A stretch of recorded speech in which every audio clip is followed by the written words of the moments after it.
Okay, Dustin, and how can patients lower their blood pressure? Well, there are things that have to be done at home. And there are also things, in the clinical setting that we can work on too. So at home, some of the things we know increases blood pressure, and these are not all of them, but some of the major ones.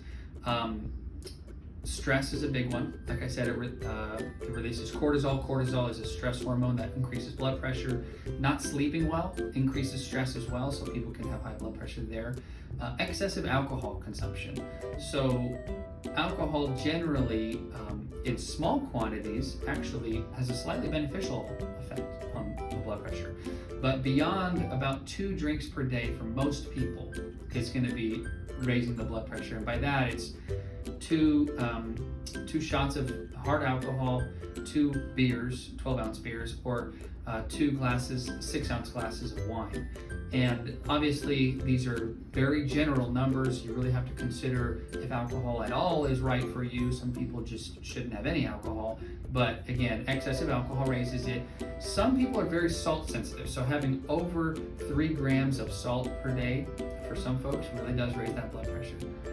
That's kind of been over-sensationalized a bit in the media.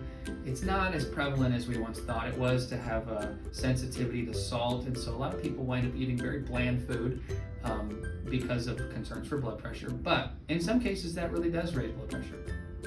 Another thing that's super important is aerobic exercise. So not talking about heavy lifting where you're doing sets of 3 reps of curls or something. That won't help in the way that I'm looking for. What we want is aerobic exercise with increasing heart rate. You're sweating, you're exerting yourself for roughly 30 to 40 minutes most days of the week. So if you can do that, 30 to 40 minutes most days of the week, it will definitely help that blood pressure. It'll secondarily help weight come down. And being overweight does put more physical pressure on the arteries, which raises the blood pressure. And so modest weight loss is very important, and just how much is really individualized. I'd say, work with your doctor about that. Medications help too, obviously. So we have a lot of different medications that we use to help blood pressure.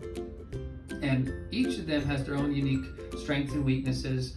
Generally, we like to start a medication and recheck it in 4 weeks, because during that period of time, it's becoming more and more effective. And after 4 weeks, really no medications are going to be working better than they were, than they are at that point. So about every 4 weeks, we would like to recheck the medication. A lot of people are going to be needing more than one medication. So that's a normal thing because they're really not all that super effective.